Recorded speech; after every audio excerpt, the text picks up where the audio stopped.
Hi, I'm Arena with Consciously Relating. That sounds like an ad. In this month of October, I'm covering attachment styles in friendships.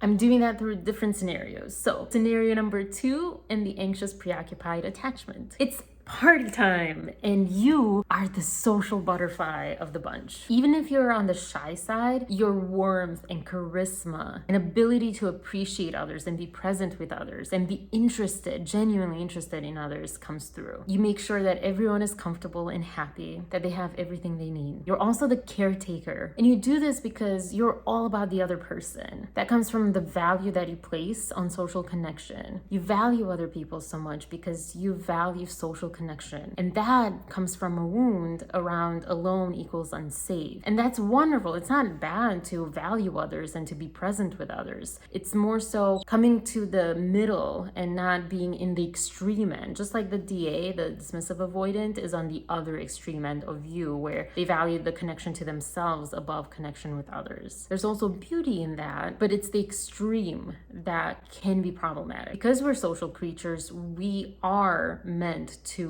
thrive in community. So you're all about the connection you have with others. You're more on the people-pleasing side, so it's more about them being safe and comfortable and seen and appreciated. And you sort of put yourself last or on the side. You being there so much for the other person comes from how much you derive your self-worth from emotional connection and how much you derive your emotional safety from it. So you may find yourself at the party as the person that everyone's talking to you about their deepest side of life or themselves, because they feel comfortable with you, as they should, because you are a source of comfort. You do value them and their story. Unfortunately, it can come at a price of valuing your story, but that's probably not so much applicable in the party sense, because party can be just a sort of surface level endeavor. But if it leads into creating friendships from that interaction, you have to also show up for yourself through that. And you might have a harder time doing that. So you might talk less about yourself, but unlike the dismissive avoidant, you do that because you are about pleasing the others. People pleasing as a coping mechanism. You put others first, whereas the DA might come from the opposite